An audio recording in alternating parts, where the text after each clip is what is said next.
এ পর্যায়ে আমাদের সামনে গুরুত্বপূর্ণ বয়ান পেশ করছেন শাইখ রহমাতুল্লাহ আলাইহির সুযোগ্য সাহেবজাদা জনাব আলহাজ হযরত মাওলানা মুফতি সৈয়দ ইসহাক মোহাম্মদ আবুল খায়ের সাহেব হুজুর দামাত বরকাতুহুল আলিয়া। বয়ান পেশ করছেন চরমনার মরহুম আল্লাহর কুতুবের সুযোগ্য সাহেবজাদা জনাব আলহাজ হযরত মাওলানা মুফতি সৈয়দ ইসহাক মোহাম্মদ আবুল খায়ের সাহেব হুজুর দামাত বরকাতুহুল আলিয়া। ওয়ালাইকুম আসসালাম ওয়া রাহমাতুল্লাহ। আসসালামু আলাইকুম ওয়া রাহমাতুল্লাহ। আলহামদুলিল্লাহি ওয়া সালাতু লিআহলিহা। আউযু বিল্লাহি মিনাশ শাইতানির রাজীম। বিসমিল্লাহির রহমানির রহিম। ইয়া আইয়ুহাল্লাযীনা আমানু সাল্লু আলাইহি ওয়া সাল্লিমু তাসলিমা। সবাই দুরূদ শরীফ পড়ি। আল্লাহুম্মা সাল্লি আলা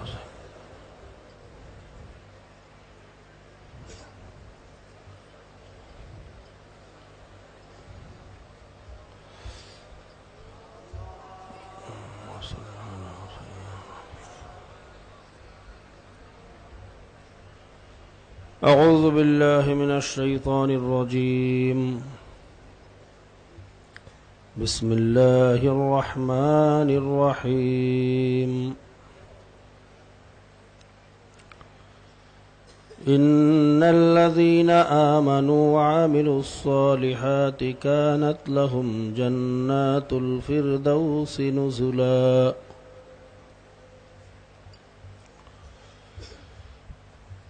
وقال الله عز وجل في آية الأخرى: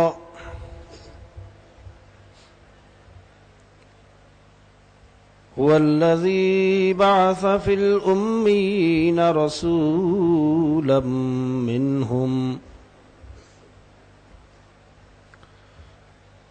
يتلو عليهم آياته ويزكيهم ويعلمهم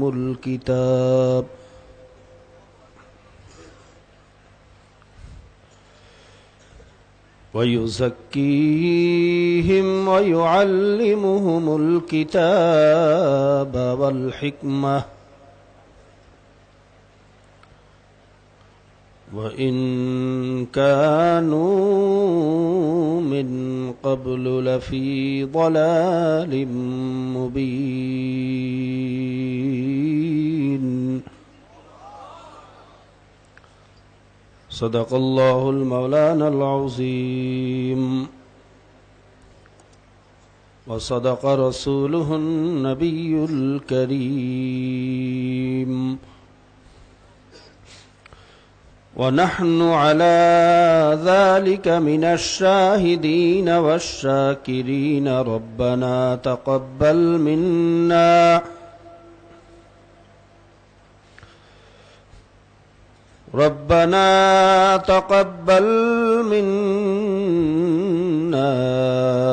إنك أنت السميع العليم.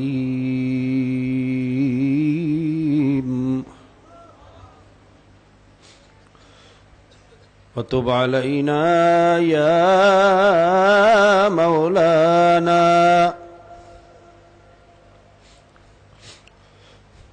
وتب علينا يا مولانا إنك أنت السميع العليم.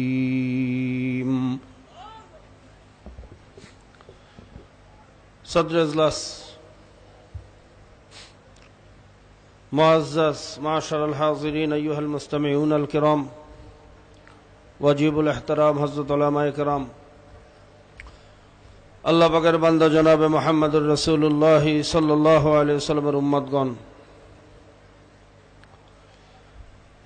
আল্লাহ জাল্লা শানুহু আম্মা নওয়ালুহুর দরবারে লাখো কোটি শুকরিয়া যে মহান আল্লাহ পাক রব্বুল আলামিন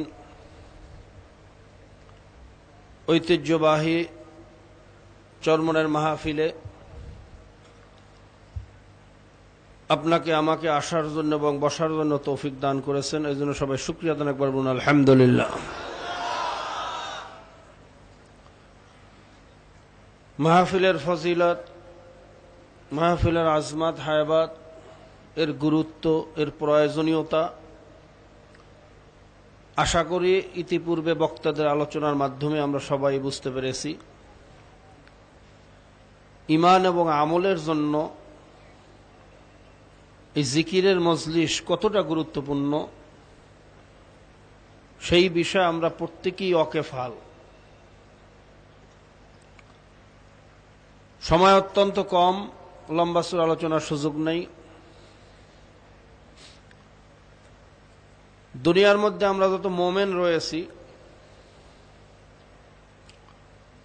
যারা পরপারে বিশ্বাস করি, ওয়াহদানিয়াতের উপর ঈমান আনছি, আমাদের প্রত্যেকের বিশ্বাস মওয়াতের পরে হয়তো আমরা কেউ জান্নাতে চলে যাব, না হয় কেউ জাহান্নামে চলে যাবে।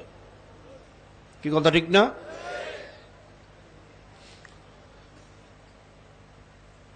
জান্নাতে কারা যাবে তাও আল্লাহ পাক রব্বুল আলামিন পরিষ্কারভাবে বলে দিয়েছেন, ইল্লাল্লাযীনা আমানু ওয়া আমিলুস সালিহাতি কানাত লাহুম জান্নাতুল ফিরদাউসি নুজুলা। যারা ঈমান আনার পরে আমলে সলেহ করতে পারবে, নেক আমল করে আমার দরবারে আসতে পারবে, আমি মাওলা তাদেরকে জান্নাতুল ফিরদাউস দান করব। কি আনার পরে? বোঝে না সবাই, সবাই বলেন। ঈমান ছাড়া আমলের কিন্তু কোনো মূল্য নাই। ঈমান ছাড়া আমলের যদি মূল্য থাকতো তাহলে কাফের, মুশরিক, ইহুদি, খ্রিস্টান, আল্লাহর অনেক দুশমনেরাও জান্নাতে চলে যেত। তারাও অনেক ভালো কাজ করে, মানুষের রাস্তা বাইন্ধা দেয়, টাকা পয়সা দিয়ে সাহায্য করে, বিপদগ্রস্ত মানুষকে সহযোগিতা করে, চিকিৎসা দেয়। এগুলো তো সব ভালো কাজ না খারাপ কাজ? কথা বলেন। এই ভালো কাজের বিনিময় কিয়ামতের ময়দানে আল্লাহ পাকের দরবারে কিছু পাবে? জাহান্নাম ছাড়া কিছুই পাবে না। কারণ বোঝে না কথা। তাহলে বোঝা গেল সমস্ত আমলের ফলাফল নির্ভর করে ঈমানের উপরে। কিসের উপরে?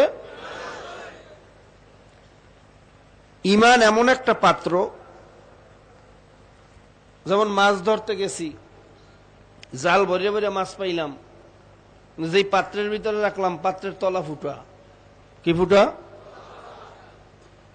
এর ভিতরে যত মাছ রাখবো সকালবেলা তালাশ করতে গেলে কি পরিমাণে পাওয়া যাবে? আর মাছ ধরতে গেলাম মোটে পাওয়া যায় না, 10 খেয়াও পরে একটা মাছ পাওয়া যায়।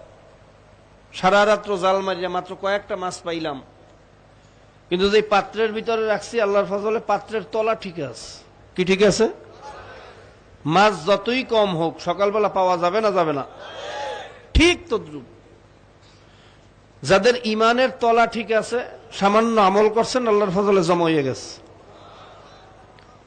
আর যদি ঈমান ঠিক না থাকে, ঈমান যদি ভাঙ্গাচুরা হয়, ঈমানের যদি তলা ফুটা হয়, মসজিদে যে তাকবীর দিলেন আল্লাহু আকবার, আল্লাহ বড়, আর জমিনে নেমে স্লোগান দিলেন না আমার নেতা বড়, আমার দল বড়, নাউজুবিল্লাহ কন। মসজিদে স্লোগান দিলেন ইনিল হুকমু ইল্লা লিল্লাহ, আল্লাহর জমিনে আল্লাহর আদর্শ, আল্লাহর আইন চলবে, আর জমিনে নেমে স্লোগান দিলেন না দুনিয়ার ভিতরে জনগণের আইন চলবে। ঈমানের অবস্থা কি? কতক্ষণ নাকা? মোমেনের আইন দেওয়ার মালিক কে? জোরে কইয়েন। সন্দেহ আছে নাকি? কোন মোমেন যদি আইন দেওয়ার মালিক কোন নেতাকে মনে করে, কোন প্রবক্তাকে মনে করে, কোন দলকে মনে করে, সে বড় আবেদ হইতে পারে, বড় নামাজি হইতে পারে, বড় পীর হইতে পারে, কিন্তু ইমানদার হইতে পারবে না। কি কথা ঠিক না? আইন দেওয়ার মালিক কে? জোরে বলেন।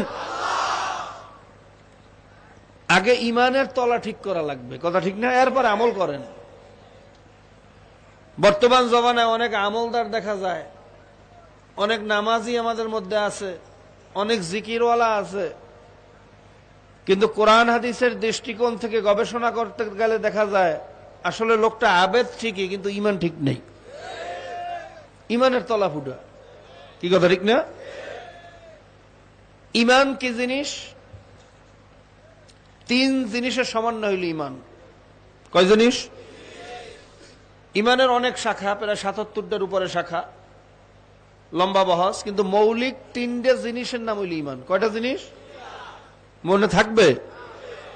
1 নম্বরে ইকরার বিল লিসান, 2 নম্বরে তাসদীক বিল জানান, 3 নম্বরে আমাল বিল আরকান। এই 3টে শিকড়ের উপরে ইমান নামক বৃক্ষটা দাঁড়ানো।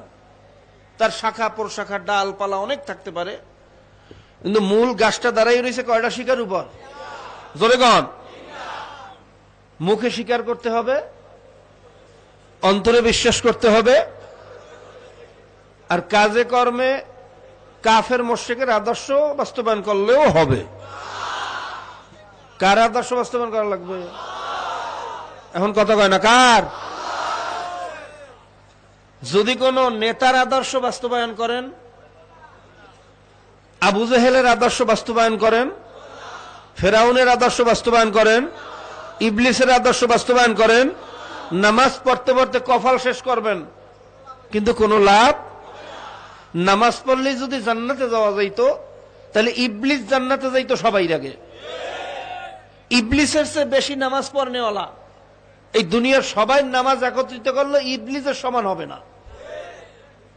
আমরা তো সেজদা ভাইরা একটা এলাকার ওয়ার্ডের যতটুকু জায়গা আছে অতটুকু জায়গার মধ্যে সেজদা দিতে পারি নেই। কি পারছি? আর ইবলিস সেজদা দিয়েছে দুনিয়ার সমস্ত জায়গায়। এমন কোন জায়গা নাই যেই জায়গার ভিতরে ইবলিস সেজদা দেয় নাই।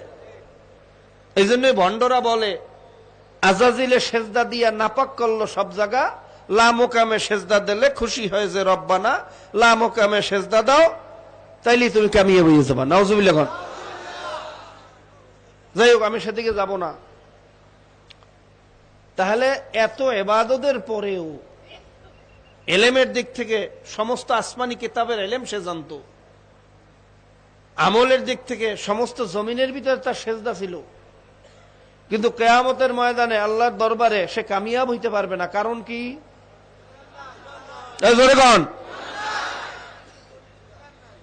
তাহলে বোঝা গেল ঈমান ছাড়া আমলের মূল্য নাই। কি কথা ঠিক না? ঠিক। 3 জিনিসের সমন্বয় হইল ঈমান।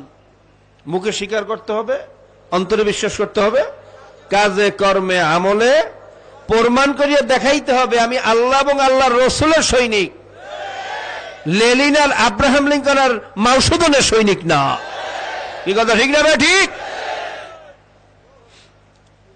ভাইরা, মুখে স্বীকার করলেন, অন্তরে বিশ্বাস করলেন, কিন্তু কাজে কর্মে যদি ব্যতিক্রম করেন তাহলে কিন্তু আবু জেহেল, আবু লাহাব, উতবা, সায়বা তারা প্রত্যেকে স্বীকার করত আল্লাহর রাসূল সত্য নবী। কোরআনুল কারীম আসমানি কিতাব, এটা প্রত্যেকে কিন্তু স্বীকার করত। কি কথা ঠিক না? কিন্তু কাজে কর্মে আল্লাহ আল্লাহ রাসূলের আদর্শের বিরোধিতা করত। আপনিও যদি জবানে স্বীকার করলেন, অন্তরে বিশ্বাস করলেন, কিন্তু কাজে আবু জেহেলের জায়গা জাহান্নামে হইলে আপনার জায়গা হইবে কোথায়? 3 জিনিসের সমন্বয় আল্লাহ আমাদেরকে খাঁটি মুমিন হইয়া কবরে যাওয়ার তৌফিক দান করুন।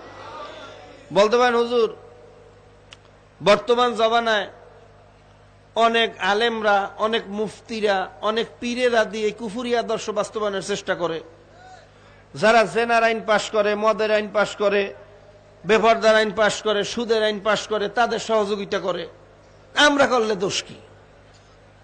কিরকম একটা প্রশ্ন আসতে পারে না? পারে না? জোরে কন। বাবা, আলেম কোন দলিল না। দলিল কি?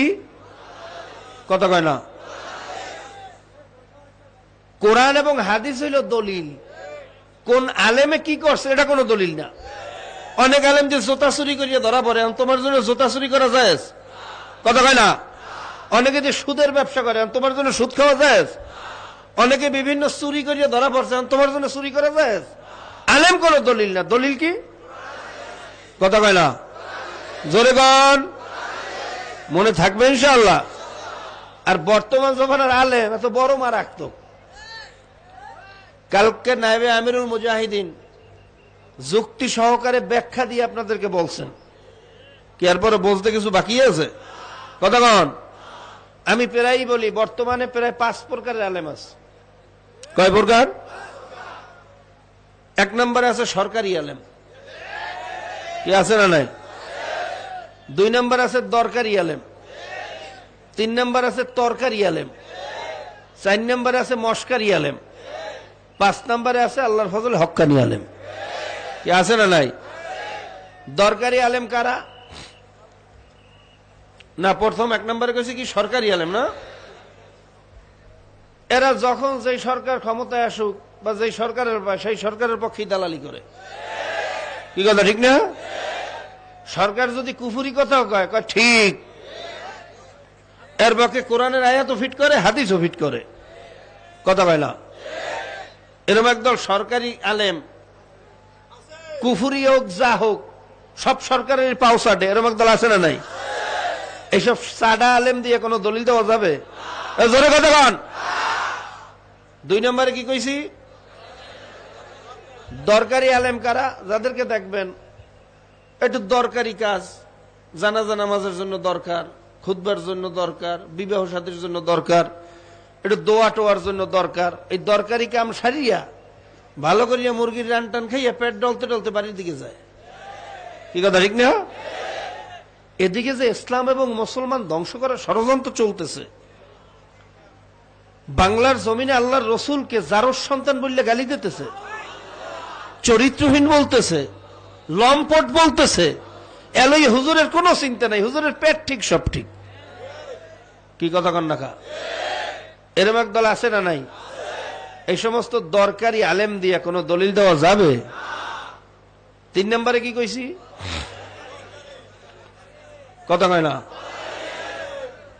তরকারি আলেম কারা? যাদেরকে দেখবেন ওই আলু তরকারির মতো, আলু তরকারি গুড়া মাছের লগেও খাটে, বোয়াল মাছের লগেও খাটে, মুরগির গোস্তেও খাটে, গরুর গোস্তেও খাটে, ভর্তা বানাইলেও খাটে, ভাজি বানাইলেও খাটে। খাটে না এমন কোন জায়গা নাই। কথা বল না কা? এই তরকারি মার্কা আলেমদেরকে দেখবেন ওয়াজ মাহফিলেও আছে, সুদের ব্যবসায়ও আছে। ব্যবসাটা সুদের, শরিয়া বোর্ডের চেয়ারম্যান, সুদের ব্যবসা শরিয়া বোর্ডের চেয়ারম্যান, বিরাট মাওলানা মুহাদ্দিস। কেরম একদল আছে না নাই? থিয়েটার উদ্বোধনের অনুষ্ঠান, হ্যাঁ না হুজুরে আছে। কথা কয় না? বেপর্দা মহিলাদের অনুষ্ঠান, হ্যাঁ না হুজুরে আছে। কথা কন না কা? আচ্ছা বলেন তো, দুনিয়ার ভিতরে কোন সুস্থ মহিলা 30 দিন রোজা রাখা সম্ভব? কথা কন না কা? তা যারা 30 দিন মহিলাদেরকে নিয়ে ইফতার মাহফিল করে, যে সমস্ত আলেমরা, কি লইয়ে মাহফিলটা করে আমার এখন বুঝেই কথা কন। এটা কি ইফতার মাহফিল না শয়তানের মাহফিল? জোরে বল, কিসের মাহফিল? এই সমস্ত তরকারি মার্কা শয়তানি লোক দিয়ে কোনো দলিল দেওয়া যাবে? জোরে বলেন, যাবে? 4 নম্বরে কি কইছি? জোরে কন। মস্কারি আলেম কারে কয়? যারা ইসলাম নিয়ে এর কি মস্কারি করে। কতক্ষণ কয় দাড়ি না রাখলেও হয়, এলাকা দাড়ি কাটতে কাটতে মনে হয় দৈনিক উন্দুরে কাটে। ঠিক কথা ঠিক না?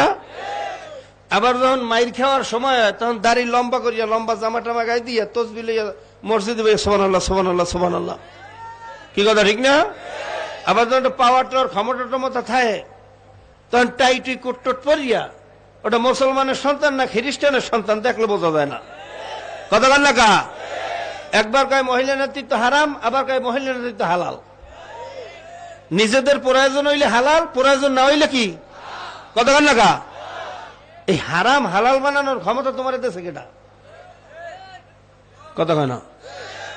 নতুন কোন আয়াত নাজিল হইছে? কোন নবী রাসূল আসছে?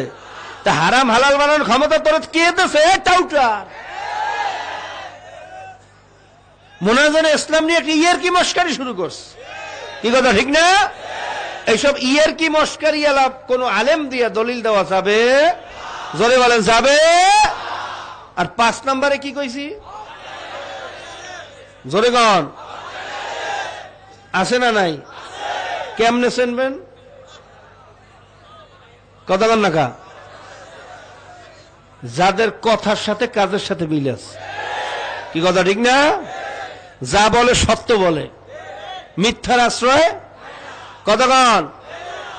দুনিয়ার টাকা পয়সা ক্ষমতা তো দূরের কথা, মন্ত্রীগিরি এমপিগিরি তো দূরের কথা, যে সমস্ত দুনিয়ার সম্পদ সমস্ত ক্ষমতা পায়ের কাছে ফালানো হয়, আর যদি হকের সাথে বিপরীতমুখী হয়, শরিয়াতের সাথে যদি সম্মত করা না যায়, আল্লাহর ফজলে টাস করে বাম পা দিয়ে লাথি মারবে। কি কথা ঠিক না? এমনকি জেল জুলুম হুলিয়া ফাঁসির মঞ্চে দাঁড়া করাইয়াও হক থেকে এক চুল পরিমাণও লাগানো যাবে? বলে বলেন যাবে? তো দলিল দিতে চান হক্কানি আলেমদেরকে দিয়ে দেন, কোন টাউটার বাটপার দুনিয়া লোভী এই সমস্ত আলেম দিয়ে দলিল দেওয়া যাবে? ধরে বলেন যাবে? আর সবচেয়ে বড় কথা মনে রাখতে হবে, আলেম কোন দলিল না। দলিল কি? জোরেগণ জোরেগণ কোরআন হাদিসের সাথে মেলবে, আমি আপনাকে আলেম হিসেবে শ্রদ্ধা করি, আপনাকে মুরব্বী হিসেবে মানি, আপনার নেতা আপনাকে নেতা হিসেবে মানি। কোরআন হাদিসের সাথে মেলবে না, আমার বাপেরও আমি মানি না। কি কথা ঠিক না? ঠিক। আল্লাহ পাক রব্বুল আলামিন আমাদের সকলকে হক্কানি আলেমের অনুসরণ করার তৌফিক দান করুক, খাঁটি মোমেন হইয়া কবরে যাওয়ার তৌফিক দান করুক। বাইরে যে কথাগুলো বললাম, অনেকে মনে একটু কষ্ট পাইছেন, অনেকে বেজার হইছেন, অনেকে দলের বিরুদ্ধে মতের বিরুদ্ধে গেছে। বাইরে একটু আপনারা বলেন তো, কথাগুলো আমার বানান না ঘাটতারা কথা না বাস্তব সত্য কথা? ইমানের পক্ষে হয়েছে না বিরুদ্ধে হয়েছে? কতক্ষণ? এরপরে একদল মানুষ দেখবেন যে সেই কি থাকবে না, এগুলো সব আবু জেহেল মার্কা। কি মার্কা? রাগ হইছেন? বলতে পারেন হুজুর আমাদের দোষ দেন, দোষটা আমাদের না, আমরা আপনারা বুঝাইতে পারেন না দেখে বুঝি না, বুঝাইতে পারলে তো বুঝতাম। ভাইরা স্বীকার করলাম যে বুঝাইতে পারি না, কিন্তু আপনাদের কাছে একটা প্রশ্ন, আল্লাহর রসুলের চেয়ে ভালো বুঝানেওয়ালা এই দুনিয়াতে কেউ কোনোদিন আসছিল? কোনোদিন আসবে? আল্লাহর রসুল নিজের জবানে বুঝানোর পরেও এই আবু জেহেল এবং তার দল বল বুঝছিল? তা কেয়ামত পর্যন্ত আবু জেহেল মার্কার দল কপাল পোড়া থাকবে না থাকবে না? জোরেগণ ওই কপাল পোড়াদেরকে যত বুঝাইবেন কোনোদিন বুঝবে? কাজে দোষ আমাদের না, দোষ হলো কপালের। কি কথা ঠিক না? এই জন্য আল্লাহ পাক রব্বুল আলামিনের কাছে বেশি বেশি হেদায়েত চাইতে হইবে। আমরা তো শুধু ওয়াজ করিয়া যাই, বাস্তবে কিছু দেখাইতে পারি না। আর আল্লাহর রসুল তো আবু জেহেলকে কত মুআজিজাও বাস্তবে দেখাইছেন, দেখাইছে না? দুই একটা বলবো। एक दिन का वाक़या, अबू जहल ने कहा या मोहम्मद कह दीजिए हद के अंदर है क्या। बोलते ही कंकरी कलमा तय्यब बोल उठी, ला इलाहा इल्लल्लाहु मुहम्मदुर रसूलुल्लाह। আবু জাহেল একদিন আয়েশা বলে, হে মোহাম্মদ তুমি কি আল্লাহর রসুল নাকি? আল্লাহর রসুল বলেন, হ্যাঁ চাচা আমি তো আল্লাহ পাকের রসুল। আবু জাহেল বলে, হে মোহাম্মদ তুমি যদি সত্যি আল্লাহর রসুল হইয়া থাকো তাহলে বলো আমার হাতের মুঠের মধ্যে কি আছে।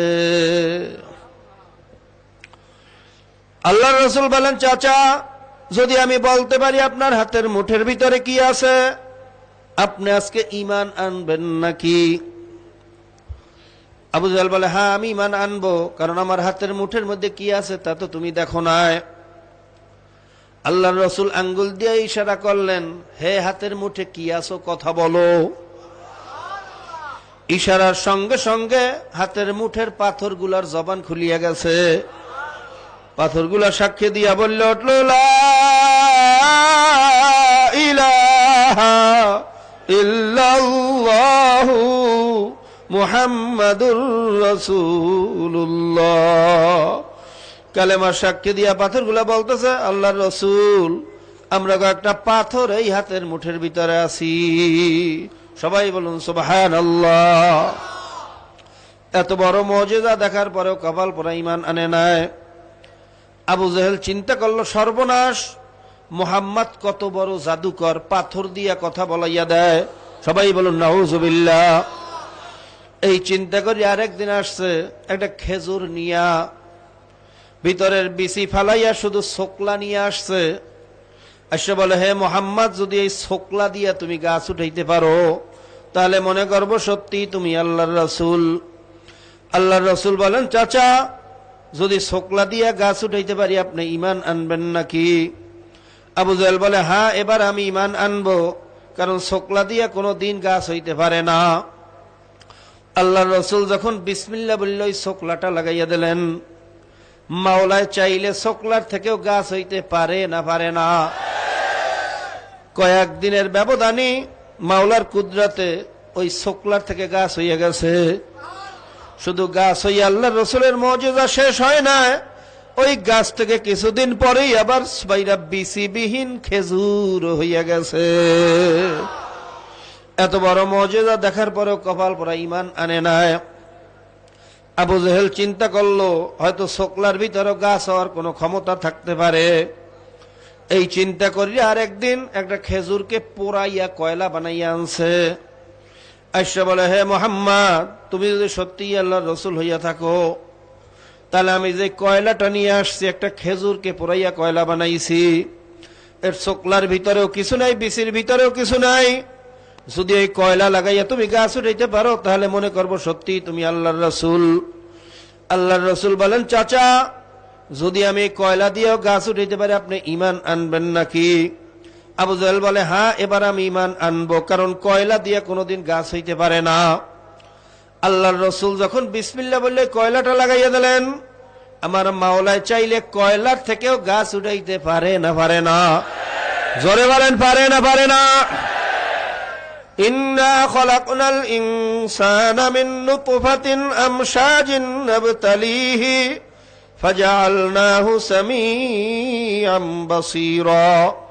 আমার মাওলায় যদি ভেজাল্লা নাপাক পানির মাধ্যমে, যেই নাপাক পানির ভিতরে কোথায় হাত, কোথায় পাও, কোথায় চক্ষু, কোথায় কান, কোথায় দাঁত, কোথায় জিহ্বা, কোথায় নাসিকা, কোথায় চুল, কোথায় নখ, যার কোনো অস্তিত্ব তালাশ করে পাওয়া যায় না, এরকম ভেজাল্লা নাপাক পানি আমার মায়ের উদরের ফ্যাক্টরির ভিতরে ফালাইয়া 10 মাস 10 দিন পরে যদি এত সুন্দর চেহারার একটা মানুষ বানাইতে পারে, আমার মাওলায় কয়লার থেকেও গাছ উড়াইতে পারে না? পারে না? জোরে বলেন, পারে না? পারে না? আমার বলে সব পারে। আমার মাওলা যা বলে তাই পারে। আমার মাওলা হুকুম দিয়েছে, হে কয়লা, তোর থেকে একটা গাছ হইয়া যা। মাওলার হুকুমের ইশারার সাথে সাথে বাইরে কিছুদিনের ব্যবধানে কয়লার থেকেও গাছ হইয়া গেছে। শুধু গাছ হইয়া আল্লাহর হাবিবের মুজিজা শেষ হয় না, ওই গাছ থেকে আবার মাওলার কুদরতে পোড়া পোড়া খেজুর হইয়া গেছে। জোরে বলেন সুবহানাল্লাহ। ভাইরা, মক্কা মদিনায় সে আজওয়া খাজুর এখনো আছে না নাই? ভাইরা, আজওয়া খাজুর এমন একটা বরকতি খাজুর, আমাদের দেশে মানুষকে সাপে কাটলে ঝাড় লাগে, ফুক লাগে, ঔষধ লাগে, কত কিছু লাগে। আর মক্কা মদিনায় কয়েকটা আজওয়া খাজুর খাওয়াইয়া দিলে আর একটু জমজম কুয়ার পানি খাওয়াইয়া দিলি সমস্ত বিষ পানি হইয়া যায়। ভাইরা, এত বড় মুজিজা দেখছে, এরপরেও কিন্তু কপাল পরা ঈমান আনে নাই। আবু জেহেল চিন্তা করলো, সব মনে হয় জাদুবিদ্যা দিয়ে করতেছে। তবে জাদুবিদ্যার একটা আইন আছে, দুনিয়ার ভিতরে জাদু চলে, হাওয়ার উপরে কোনো জাদু চলে না। এই চিন্তা করি আর একদিন এসে বলে, হে মুহাম্মদ, তুমি যদি সত্যি আল্লাহর রাসূল হইয়া থাকো তাহলে আসমানের চন্দ্রটা একটু 2 টুকরা করিয়া দেখাও। আল্লাহর রাসূল সাল্লাল্লাহু আলাইহি সাল্লাম বলেন, চাচা, যদি আসমানের চন্দ্র 2 টুকরা করতে পারি তাহলে আপনি ঈমান আনবেন নাকি? আবু জেহেল বলে, হ্যাঁ, এবার আমি ঈমান আনবই আনবো, তাতে কোনো সন্দেহ নাই। কারণ হাওয়ার উপরে, আসমানের উপরে কোনোদিন জাদুবিদ্যা চালানো যায় না। আল্লাহর রাসূল যখন বিসমিল্লাহ বললে আঙ্গুল দিয়ে ইশারা করলেন, হে চন্দ্র, একটু 2 টুকরা হইয়া কপাল পোড়ারে দেখা। ইশারার সঙ্গে সঙ্গে চন্দ্রটা টাস করিয়া ফাটিয়া গেল। ভাইরা, 2 দিকে পড়িয়া গেল। আবার দ্বিতীয় ইশারা উঠে জোড়া লাগিয়া গেল। এত বড় মুজিজা দেখার পরেও কপাল পোড়া ঈমান আনে না। আবু জেহেল চিন্তা করছে, এটাও মনে আমাকে নজরবন্দি করিয়া দেখাইছে, তাহলে আমার গোত্রের যে সমস্ত লোকেরা দূর দূরান্ত গেছে তাদের কাছে জিজ্ঞাসা করব, কারণ নজরবন্দি করিয়া কাছের মানুষকে অনেক কিছু দেখানো যায়, দূরের মানুষকে আর ওই ঘটনা দেখানো যায় না। যখন আবু জেহেলের গোত্রের লোকেরা বিভিন্ন জায়গার থেকে আসছে তাদের কাছে জিজ্ঞাসা করে, ভাই অমুক দিন অমুক সময় এইরকম একটা ঘটনা, আসমানের চন্দ্র দুই টুকরো হইয়া গেছে আবার জোড়া লাগিয়ে গেছে, এই ঘটনা তোমরা দেখছো নাকি? তখন আবু জেহেলের গোত্রের লোকেরা বলে, হ্যাঁ আমি তো অমুক জায়গায় অমুক শহরে ছিলাম, হঠাৎ দেখি আসমানের চন্দ্রটা দুই টুকরো হইয়া গেছে আবার উঠা জোড়া লাগিয়া গেছে, আমরা তো ভয়ে অস্থির হইয়া গেছি, কি জানি কেয়ামত শুরু হইয়া গেল না কোনো আযাব গজব শুরু হইয়া গেল। এই কথা বলার পরে আবু জেহেল বলে, না ভাই না, এটা কোনো কেয়ামতের আলামত না, আযাব গজবের আলামত না, মুহাম্মাদের আঙ্গুলের ইশারায় চন্দ্র দুই টুকরো হইয়া গেছে আবার উঠা জোড়া লাগিয়া গেছে, এই ঘটনা কোনো কেয়ামতের আলামত না। এই কথা শোনার পরে আবু জেহেলের গোত্রের হাজার হাজার কাফেররা সব মুসলমান হইয়া গেল।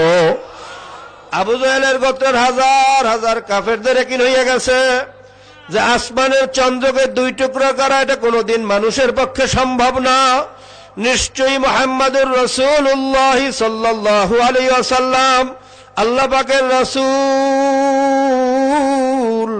তাতে কোনো সন্দেহ নাই। ভাইরা দূর দূরান্ত থেকে দেখার পরে তাদের বুঝে আসিয়া গেছে, মাওলা তাদেরকে বাইরা হেদায়েত দিয়া দেছে। আর কপাল পোড়া আবু জেহেল সামনে বসিয়া দেখার পরেও বোঝে নাই, কথা ঠিক না বেঠিক? আসলে বোঝে ঠিকই, কিন্তু দুনিয়ার মোহাব্বত ছাড়তে পারে নাই, নেতৃত্বের মোহাব্বত ছাড়তে পারে নাই, ক্ষমতার মোহাব্বত, দলের মোহাব্বত বড় কঠিন মোহাব্বত, কথা ঠিক না বেঠিক? জোরে ঠিক না বেঠিক? বাইরে যারা দলের মোহাব্বতে পড়িয়া দুনিয়ার মোহাব্বতে পড়িয়া অন্ধ হইয়া গেছে, ওই কপাল পোড়াদেরকে যত বুঝাইবেন, যত দেখাইবেন, যত মুজিজার কথা বলবেন, যত ভাইরা কবরের আযাবের কথা বলবেন, 100 বছর 200 বছর পরে কাফনের কাফন সহ লাশ তাজা পাওয়া যায়, যত জায়গায় পাওয়া গেছে আল্লাহর ওলি ছাড়া পাওয়া যায় না, কথা ঠিক না বেঠিক? যত কবরে দুর্ঘটনা দেখা গেছে নাফরমান বেঈমান ছাড়া দেখা যায় না, এরকম যত নমুনার কথা বলবেন, গাছের ভিতরে আল্লাহর নাম, মাছের ভিতরে আল্লাহর নাম, গোশতের টুকরে আল্লাহর নাম, ডিমের ভিতরে আল্লাহর নাম, কাকে ডাকে আল্লাহ আল্লাহ, কুকুরে ডাকে আল্লাহ আল্লাহ, মোরগে ডাকে আল্লাহ আল্লাহ, কথা ঠিক না বেঠিক? ঠিক না বেঠিক? এবং যত জায়গায় পাওয়া গেছে আমার আল্লাহর নামই পাওয়া গেছে, কোন জায়গায় ভগবান গড আর ঈশ্বর পাওয়া যায় না, কথা ঠিক না বেঠিক? ঠিক না বেঠিক? এরকম যত নমুনা দেখাইবেন, যত বুঝাইবেন, ওই কপাল পোড়ারা কোনদিন বুঝবে না। ভাইরা এর পরেও যাদের বুঝে আসে না, নিজের হাতে একটা পরীক্ষা করিয়া দেখেন, কোরবানির গরু জবাই দেওয়ার পর দেখবেন কলিজা আস্থা, কথা ঠিক না বেঠিক? কোরবানির গরু ছাড়া যত গরু আছে সব গরুর কলিজা 2 ফাট। অনেকে জানে, অনেকে মনে হয় জানে না। খোদার কসম খাইয়া চ্যালেঞ্জ দিয়া বলিয়া গেলাম, একটু নিজের হাতে পরীক্ষা করিয়া দেখেন। আব্বাজান রহমাতুল্লাহ আলাই আমাদের শায়খ মুর্শিদ আমাদের পাশে ঘুমাইয়া রইছেন, প্রত্যেক কোরবানিতে আমাদেরকে ডাকিয়া নিয়ে দেখাইতে, রে দেখ মাওলার কুদরত, সইয়া সইয়া দেখ। আল্লাহ রে বাবা, আমার প্রশ্ন হইল, যদি গায়েবের মালিক একজন না থাকে, ক্ষমতাশীল যদি একজন না থাকে, তাহলে কোরবানির গরুর কলিজাটা গোপনে আস্থা বানাইছে কে? আরো জোরে বলেন কে? ওই গাছের ভিতরে, মাছের ভিতরে তার পবিত্র নামটা লেখলো কে? আল্লাহু করিম, আল্লাহু রহিম। কাজী বাবা পরীক্ষা নিরীক্ষা করিয়া বুঝিয়া শুনিয়া ইমান মজবুত করিয়া তারপর মাওলার কবরে যাওয়া লাগবে। কোন চালাকি বুদ্ধিমানি কিন্তু কবরে চলবে না। বাবা, আজকে মুসলমানি এবং ইসলামের পরিচয় পাইয়া ইহুদি খ্রিস্টানরা দলে দলে সব মুসলমান হইতেছে, কথা ঠিক না বেঠিক? আজকে ইউসুফ ইউহেনার মতো বিখ্যাত ক্রিকেটার আমার মালিকের পরিচয় পাইয়া মুসলমান হইয়া যায়। আজকে মাইকেল জ্যাকসনের মতো বিশ্ববিখ্যাত পপ সম্রাট মালিকের পরিচয় পাইয়া ভাইরা ইমানদার হইয়া গেছে, কথা ঠিক না বেঠিক? ভাইরা, ব্রিটেনের প্রধানমন্ত্রী সাবেক টনি ব্লেয়ারের শালী লরা বুথ বিশ্ববিখ্যাত জার্নালিস্ট মালিকের পরিচয় পাইয়া মুসলমান হইয়া গেছে। আল্লাহ ভাইরা, আল্লাহ। শিব শক্তি মহারাজ ভাইরা 25 কোটি হিন্দুদের ধর্মীয় ভগবান ছিল। বৃন্দাবন সহ প্রায় 12টা আশ্রমের মালিক ছিল। বাবা, হাজার হাজার মিলিয়ন কোটি টাকার মালিক।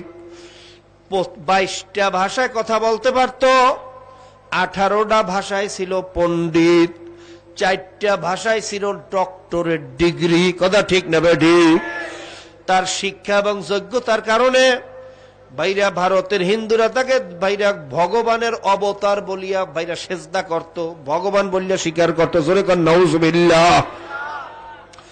এত বড় ক্ষমতাশীল মানুষ আজকে মুসলমান হইয়া গেছে। কারণটা কি? কিসের নেশায়, কিসের আশায়? সম্পদের অভাব নাই, টাকার অভাব নাই, সম্মানের অভাব নাই।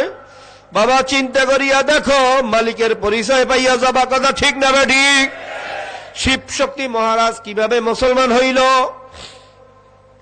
শিব শক্তি চিন্তা করলো, সব ভাষা নিয়েই তো গবেষণা করলাম, অনেক ধরনের কিতাব নিয়েই তো গবেষণা করছি, দেখি মুসলমানদের কোরআনের ভিতরে কি আছে।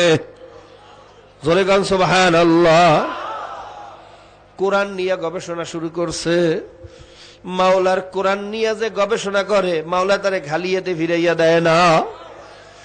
গবেষণা করতে গিয়া পৃষ্ঠা যত উল্টায় ততই আশ্চর্য হইয়া যায়। এটা কেমন কেতাব, এর সাথে তো দুনিয়ার কোনো কেতাবের মেলে না। সাহিত্যের দিক থেকে ঊর্ধ্বে, বালাগাত ফাসাহাতের দিক থেকে ঊর্ধ্বে, গল্প কাহিনীর দিক থেকে ঊর্ধ্বে, বাইরা কবিতার দিক থেকে ঊর্ধ্বে, কথা ঠিক না বেঠিক? ঠিক না বেঠিক? যত পৃষ্ঠা উল্টায় আরো তত আশ্চর্য হইয়া যায়। বাবা, কিছু সময় গবেষণা করার পরে শিব শক্তির ভিতরে বুঝ পয়দা হইয়া গেছে, এই কালাম কোন মানুষের কালাম হইতে পারে না, এই কালাম আসমানি কিতাব, তাতে কোনো সন্দেহ নাই। আল্লাহ নিয়ত করছে, মুসলমান না হইয়া কবরে গেলে তো উপায় নাই, কি করা যায়? যদি মুসলমান হইয়া যায়, ভারতের হিন্দুরা জানতে পারলে আমাকে মারিয়া ফালাইবে। আল্লাহ ভাইরা, চিন্তা করতেছে।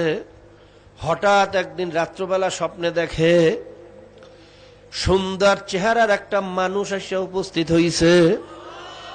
চন্দ্রের মতো উজ্জ্বল তার চেহারা, গোলাপের মতো মুখের ভিতরে একটা হাসি। এমন চেহারা সুন্দর মানুষ আর তিনি কোনোদিন দেখে নাই। সে আসে হাস দিয়া বলতেছে, হে শিব শক্তি মহারাজ, কিসের চিন্তা করো, কিসের ভয় করো? কালেমা পড়বি, এটা নিয়ে আবার এত কিসের চিন্তা? যা, তোর কোনো চিন্তা নাই, আমি মোহাম্মদ তোর জন্য উপস্থিত হইয়া গেছি। এ শিব শক্তি মহারাজ, আয় আয় আয়, কল্যাণের পথে আয়, কালেমা পড় লা ইলাহা ইল্লাল্লাহু মুহাম্মাদুর রাসূলুল্লাহ। ভাইরা, কালেমা পড়িয়া মুসলমান হইয়া গেছে, স্বপ্ন ভাঙিয়া গেছে। ঘুম থেকে উঠিয়া দেখে রুমটা ঘেরান হইয়া গেছে, এমন ঘেরান কলিজা ঠান্ডা হইয়া যায়। সুবহানাল্লাহ। অস্থির পাগলের মতো হইয়া গেছে, কি করবে দিশাহারা হইয়া চিন্তা করে, আমার স্ত্রী হলো সবচেয়ে আমার কাছের, তার কাছে এই খবরটা আগে দেই। তার স্ত্রীর রুমের দিকে যখন রওনা করছে, দেখে তার স্ত্রীও তার দিকে আসতেছে। জিজ্ঞাসা করে, বিবি কোথায় রওনা করছো? বলে, স্বামী তুমি কোথায় রওনা করছো? আমি তো তোমার কাছে রওনা করছি, আমিও তো তোমার কাছে রওনা করছি। বলে ঘটনা কি? শিব শক্তির স্ত্রী বলে, স্বামী গো, কে যেন সুন্দর চেহারার একজন মানুষ মদিনার মুহাম্মদ পরিচয় দিয়া আমাকে হাতে হাতে কালেমা বাড়াইয়া মুসলমান বাড়াইয়া। স্বামী, এই ঘটনা বলার জন্য আমি তোমার কাছে রওনা করছি। এই কথা শোনার সাথে সাথে শিবশক্তি আর দাঁড়াইয়া থাকতে পারে না, টাস করিয়া বসিয়া পড়ছে, চক্ষু দিয়ে পানি ছাড়িয়া কান্দে আর বলে, ও মালিক রে, তোমার খেলা বোঝা বড় দায়, তোমার খেলা বসতে পারে কে আছে কোথায়। মাওলা শুকরিয়া আদায় করে আর কান্দে আর বলে, ও বিবি, আমি তো এই ঘটনাই বলার জন্য তোমার কাছে রওনা করছি। বিবি, কাজ হইয়া গেছে, মাওলায় কবুল করিয়া ফেলাইছে, চলো তাড়াতাড়ি ভারত ছাড়িয়া পলাইতে হবে। যদি ভারতের হিন্দুরা জানে আমাদেরকে মারিয়া ফেলাইবে, তাড়াতাড়ি চলো, এই দেশে আর থাকা যাবে না। ভাইরা, শিব শক্তি মহারাজের মতো মানুষ বৃন্দাবনের মতো হাজার হাজার কোটি টাকার সম্পদ ছাড়িয়া, সম্মান ইজ্জত ছাড়িয়া, এমনকি জীবনের মায়া ত্যাগ করিয়া, ইমানের খাতিলে, ইমানের মহাব্বাতে, আমার মাওলার মহাব্বাতে সব ত্যাগ করতে পারলো। বিভিন্ন দেশে পালাইয়া পালাইয়া বেড়াইল, বাংলাদেশে অনেকদিন পালাইয়া ছিল, ভারতের চাপে টেকতে না পারিয়া শেষ পর্যন্ত আবার মালয়েশিয়া গিয়া আশ্রয় গ্রহণ করছে। কথা ঠিক না বেঠিক? জনগণ ঠিক না বেঠিক? আর আজকে কপাল পোড়া মুসলমানের গোষ্ঠী সামান্য একটু ক্ষমতার লোভে, একটু টাকার লোভে, একটু সম্পদের লোভে ইমানের বিরুদ্ধে, কোরআনের বিরুদ্ধে অবস্থান গ্রহণ করে। কথা ঠিক না বেঠিক? ঠিক না বেঠিক? ওরে কপাল পোড়া রে, ও কপাল পোড়া, বিনা দরখাস্তে ইমানের দাওয়াত পাইয়া, বিনা দরখাস্তে মুসলমানের ঘরে জন্মগ্রহণ করিয়া আজকে কাফের মুশরিকের দালালি করো, কপাল পড়ছে, তাড়াতাড়ি তওবা করো। আমার মাওলারে চিনিয়া ইমান নিয়া কবরে না গেলে উপায় হবে না। কাজী ভাইরা, আপনারা আমার জন্য দোয়া করেন, আমিও সবার জন্য দোয়া করি। আমার মাওলা যেন তার খাঁটি গোলাম হইয়া কবরে যাওয়ার তৌফিক দেয়। প্রত্যেকের জন্য বেশি বেশি দোয়া করিয়েন। ওয়াখির দাওয়ানা আলহামদুলিল্লাহি রাব্বিল আলামিন। আসসালামু আলাইকুম ওয়া রাহমাতুল্লাহ। আলহামদুলিল্লাহ, আমরা বসি। এখনই আমাদের প্রিন্সিপাল সাহেব হুজুর বয়ান করবেন, আপনারা কেউ উঠবেন না, বসেন।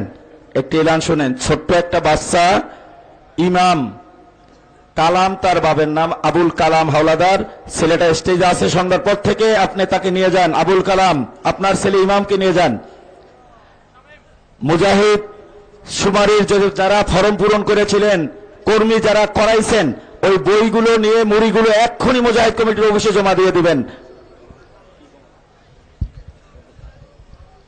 আলহামদুলিল্লাহ, আমরা সংক্ষিপ্ত একটি এলান শুনি।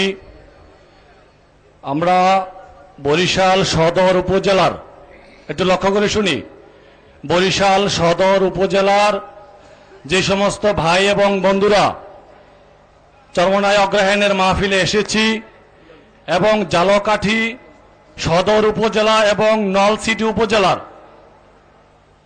সকল সংগঠনের দায়িত্বশীল ভাইদেরকে, নলছিটি সদর উপজেলা এবং জালকাঠি সদর উপজেলা, নলছিটি উপজেলার সকল দায়িত্বশীল এবং বরিশাল সদর উপজেলার সকল মুসলমান ভাই যারা মাহফিলে এসেছি, আপনাদেরকে এশার নামাজের পরপরই বাইতুল করিম মসজিদে উপস্থিত হওয়ার জন্য নায়েবে আমিরুল মুজাহিদিন মুফতি সৈয়দ ফয়জুল করিম শায়েখে চরমনায় উপস্থিত হওয়ার জন্য বিশেষভাবে অনুরোধ করেছেন। আপনাদেরকে নিয়ে বিশেষ পরামর্শ আছে। আবারও বলছি, বরিশাল সদর উপজেলা এবং জালকাঠির সদর উপজেলা এবং নলছিটি উপজেলার দায়িত্বশীল বরিশাল সদর উপজেলার সকল ভাইয়েরা এশার নামাজের পরপরই বাইতুল করিম মসজিদে উপস্থিত হওয়ার জন্য নায়েবে আমিরুল মুজাহিদিন মুফতি সৈয়দ ফয়জুল করিম শাইখে চরমনাই আপনাদেরকে উপস্থিত হওয়ার জন্য বিশেষভাবে অনুরোধ করেছেন। হুজুর আসতেছেন, তার পূর্বে একটি ইশকের গজল অন্ধ হাফেজ আনিসুর রহমান।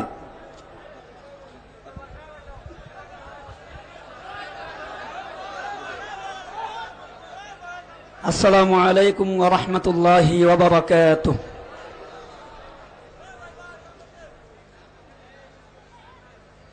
ও তো এই দুনিয়ার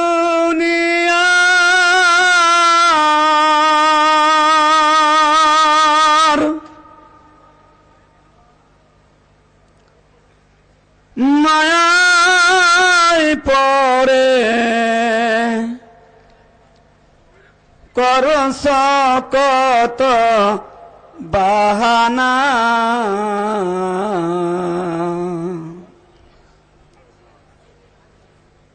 এ যে নই তোর আসল বাড়ি,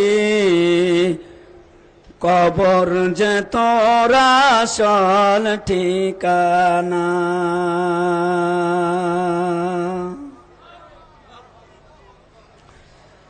ও তো এই দুনিয়ার মায়ায় পড়ে, এই দুনিয়ার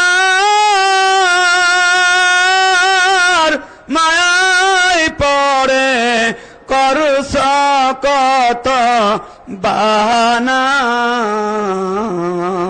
এ যে নই তোর আসল বাড়ি, কবর যে তোর আসল ঠিকানা।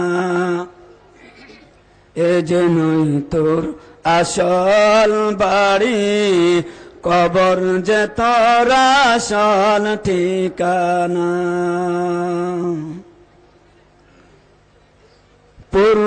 পূর্বপুরুষ সবাই গেল,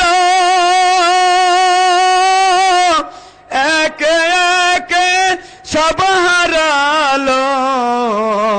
পূর্বপুরুষ সবাই গেল, একে একে সব হারালো। তবু কি তুই থাকবি বেহুশ, তবু কি তুই থাকবি বেহুশ, শুনবি নাকি কারো মানা, এ যে নই তোর আসল বাড়ি, কবর যে তোর আসল ঠিকানা। এ যে নই তোর আসল বাড়ি, কবর যে তোর আসল ঠিকানা। কবরেতে তোমায় রেখে আসবে সবাই একে একে, কবরেতে তোমায় রেখে আসবে চলে একে একে। যতই তুমি ডাকো তাকে, যতই তুমি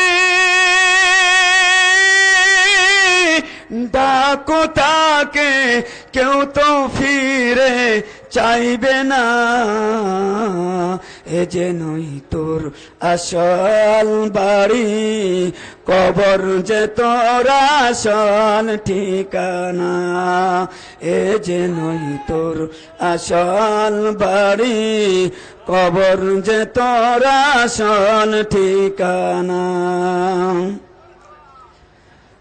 ও তুই আর কত কাল দিবি ফাঁকি, বেশি দিন তোর নেই যে বাকি। আর কত কাল দিবি ফাঁকি, বেশি দিন আর নেই যে বাকি। আজরাইল তো লইবে ডাকি, কবর তোমায় লইবে ডাকি ক্ষমা যে তোর করবে না, এ যে নই তোর আসল বাড়ি, কবর যে তোর আসল ঠিকানা। ও তুই এই দুনিয়ার মায়ায় পড়ে করছ কত বাহানা। মাশাআল্লাহ। অন্ধ হাফেজ মাওলানা আনিসুর রহমান ময়মনসিংহ, আল্লাহ তাকে হায়াতে তৈয়বা দান করুক। সম্মানিত উপস্থিতি, এখনই হুজুর বয়ান পেশ করবেন, তার আগে আবারও একটি এলান দিতে হচ্ছে। মুজাহিদ শুমারি বিভিন্ন স্টপ জায়গায় যারা শুমারি করেছেন, আপনাদের ওই ফরমের মুড়ি কপি নিয়ে এখনই মুজাহিদ কমিটির অফিসে জমা দেওয়ার জন্য বিশেষভাবে অনুরোধ করা যাচ্ছে। এ পর্যায়ে